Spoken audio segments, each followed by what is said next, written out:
미셸 괜찮니? 정신 좀 차려봐. 기사님 히터 좀 제발 틀어주세요. 아니, 뭐 하자는 거야? 여기 있는 사람 다 죽게 만들 셈이야! 폭설이 내리는 러시아의 도로 한복판. 거기에 멈춰 서 있는 버스 한 대. 그 안에는 여러 명의 승객들이 추위로 떨고 있는데요.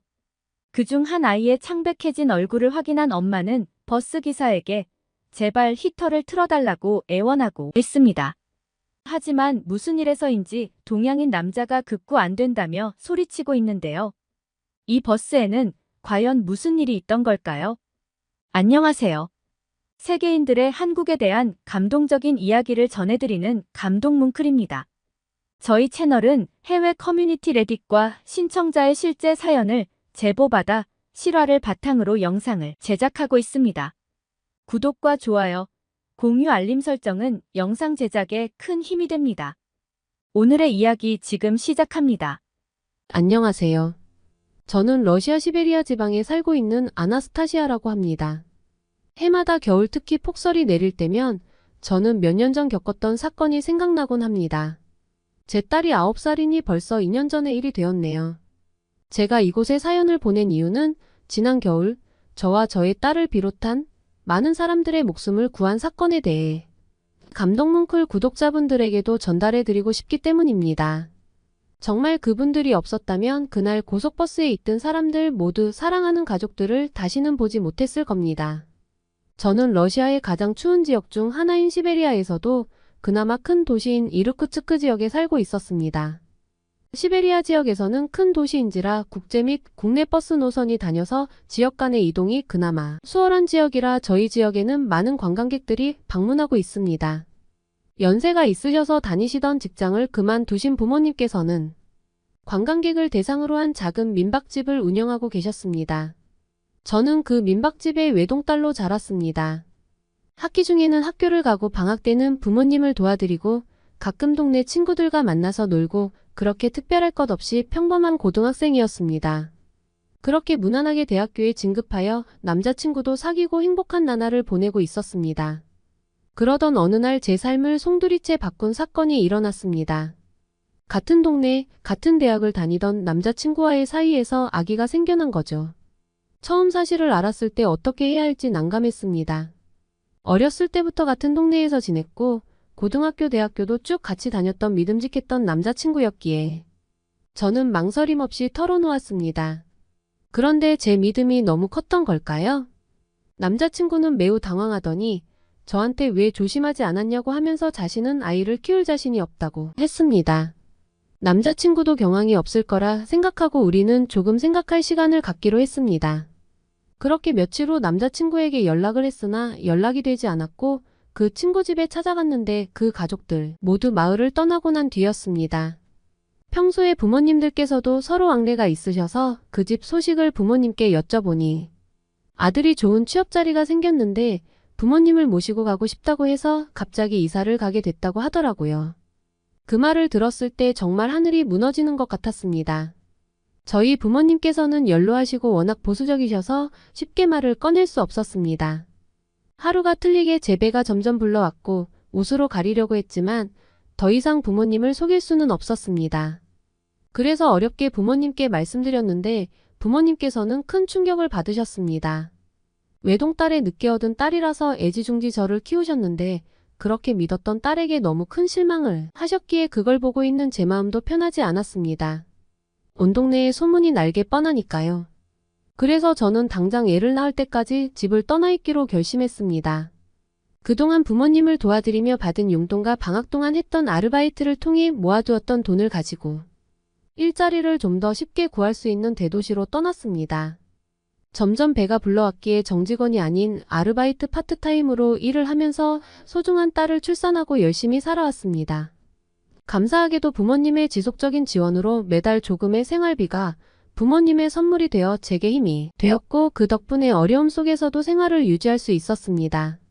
그러나 부모님의 지원이 없었다면 삶을 감당할 수 없을 정도로 어려웠기에 부모님께 무한한 감사함을 느끼면서도 부족한 부분에서는 마음이 무거웠습니다.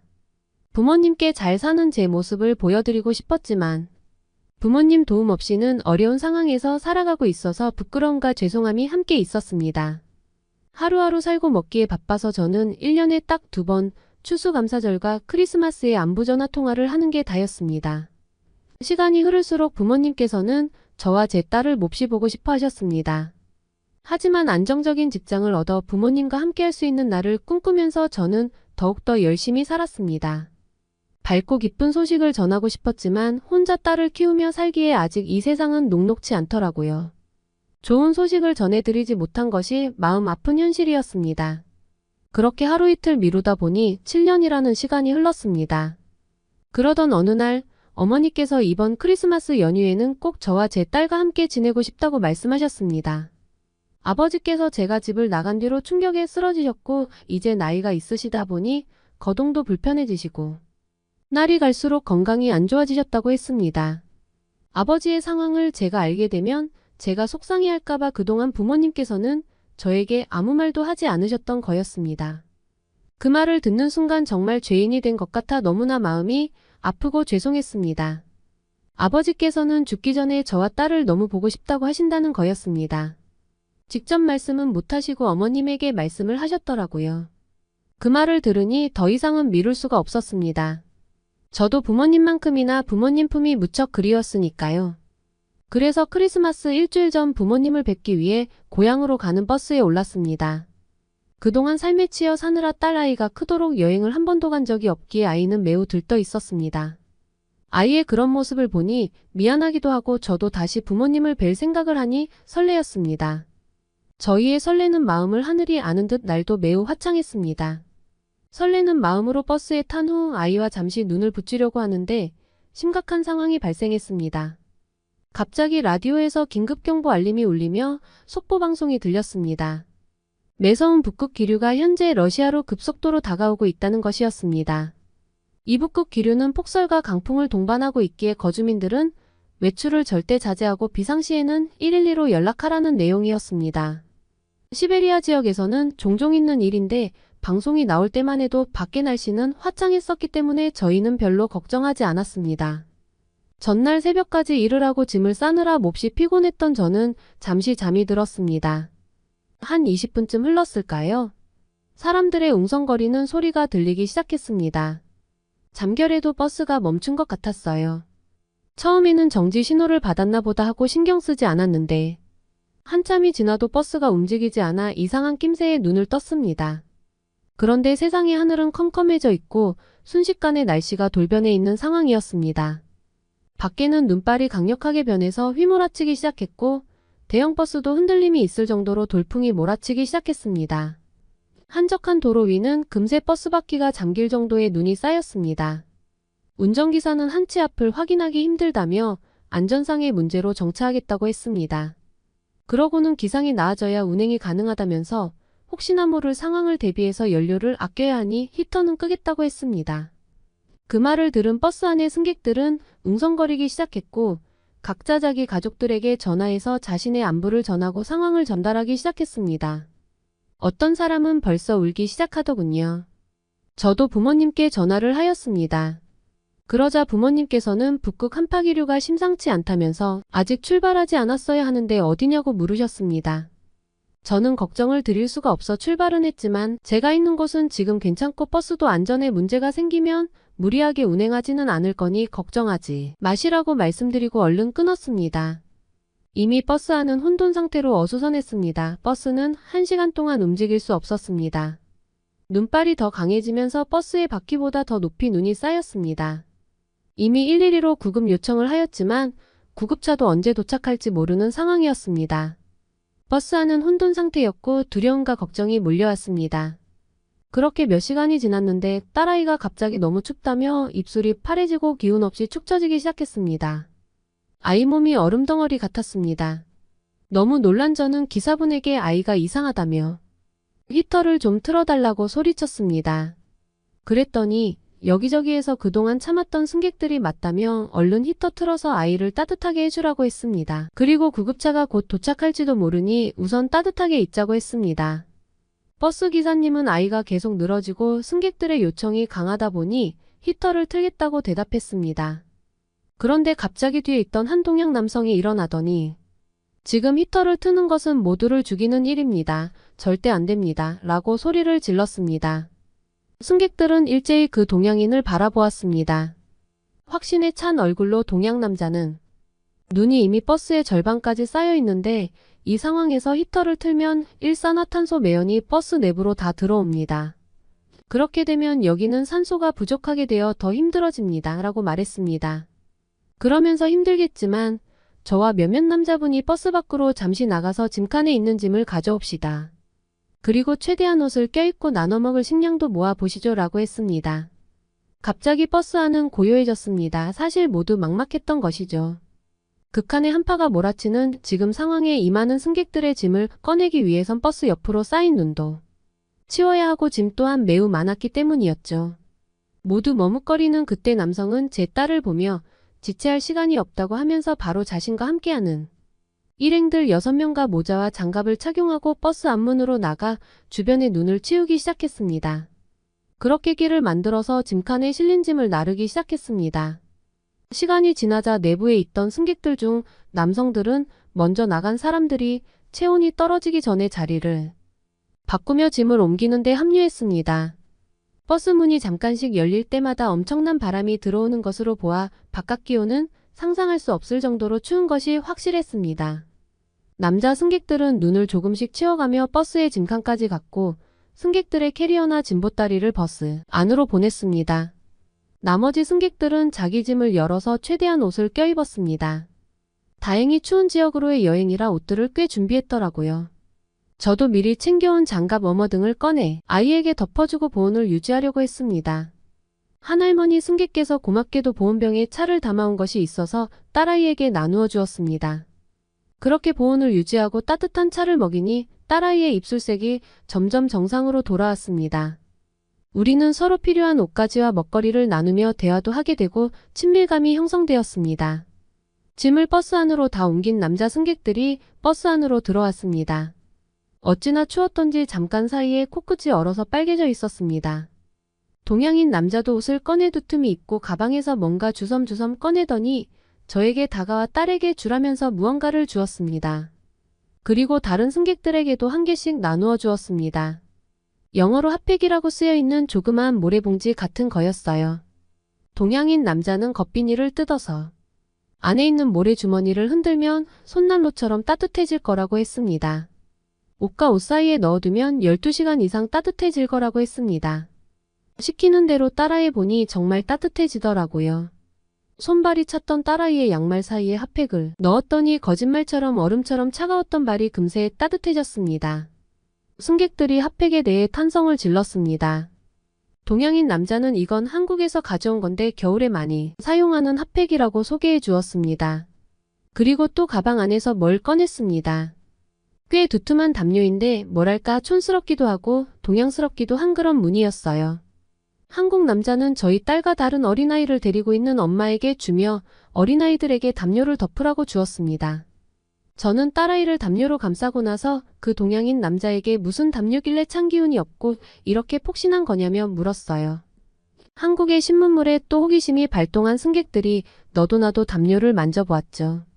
동양인은 자신은 한국 사람이고 이건 한국 사람들만이 아는 빨간 담요 할머니 담요라고 하는 건데 도톰하고 폭신한 느낌과 보온 효과가 뛰어나 몇 년 전 미국에서도 데이트를 친 담요라고 했어요. 저 고마운 한국인이 없었다면 히터를 틀었거나 짐칸 물건을 꺼낼 생각을 못했을 것이고 그랬다면 모두 어떻게 되었을지 상상하기도 끔찍합니다. 버스 승객 대부분 크리스마스 연휴를 맞아 가족과 만나기 위해 버스에 탑승한 것일 텐데 하마터면 남아있는 가족들에게는 최악의 크리스마스가 될 뻔한 것이죠.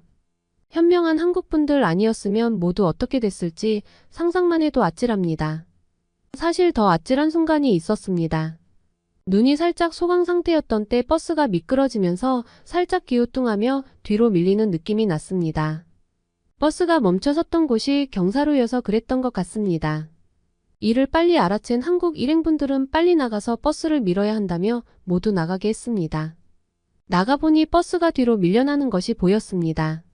모두 뒤쪽에 쌓인 눈을 치우며 신호에 맞춰 힘을 주어 버스를 밀었습니다. 그러자 정말 신기한 일이 일어났습니다.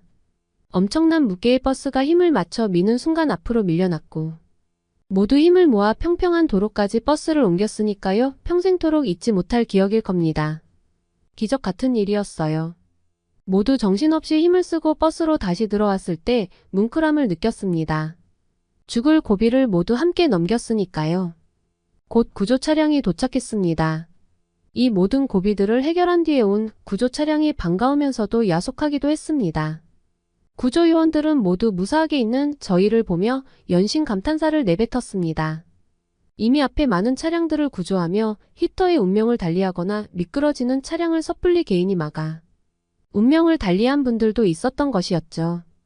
구조요원들의 말을 들으며 모두 한국 승객분들에게 감사함을 전했습니다. 응급구조요원들도 최선을 다해 빨리 온 상황이었는데 그분들을 야속하게 바라봤던 저의 짧은 생각도 반성했습니다. 모두 구조된 후 무료 버스를 배정받아 시베리아로 이동했습니다.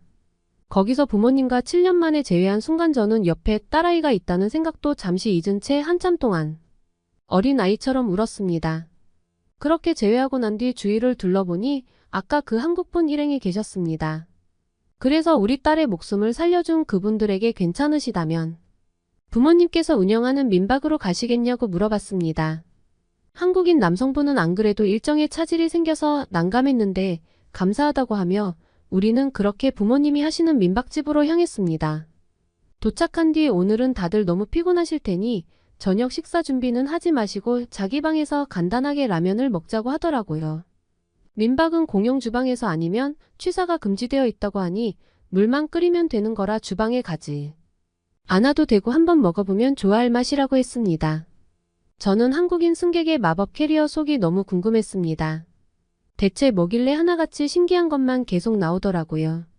몇 시간 후 부모님이 딸아이를 봐주시는 동안 불편한 점은 없으신가 해서 그 한국인 남자의 방을 찾아갔는데 분명 다른 방과 똑같이 히터가 있는 시설임에도 그 방은 유독 따뜻한 거예요.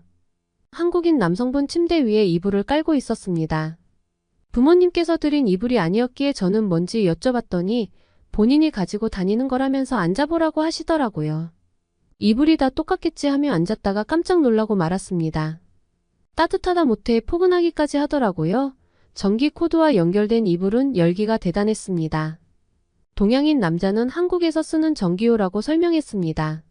한국에는 온돌이라는 시스템이 있는데 그것을 휴대용으로 모방해서 만든 것이 이 전기요라고 했습니다. 본인도 시베리아가 엄청 추운 나라라고 알고 있어서 혹시 몰라서 캐리어에 담아왔는데 부피도 적고 꽤 쓸만하다고 하더군요. 저는 한국이 시베리아보다 더 추운 곳이냐고 물어보았습니다. 방한용품으로 보면 한국이 더 발달되어 있으니 왠지 한국이 더 추울 것 같았습니다. 동양인 남자는 껄껄 웃으며 그럴 리가 있겠냐며 시베리아의 겨울은 영하 40에서 50도까지 기온이 떨어지는 극한 추위로 유명하지만 한국은 사계절이 있는 나라라고 했습니다. 저는 동양인 남자에게 전기요를 어떻게 구매할 수 있는지 물어보았습니다.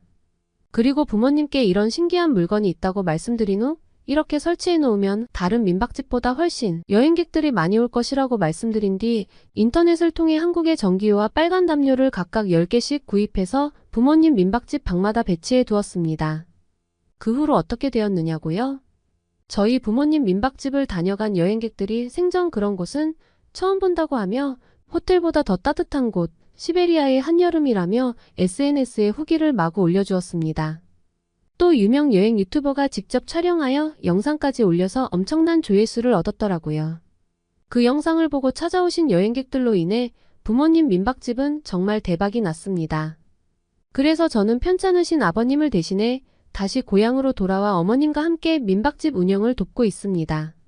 지금은 5개월 정도 방이 다 예약이 되어 있는 상태입니다.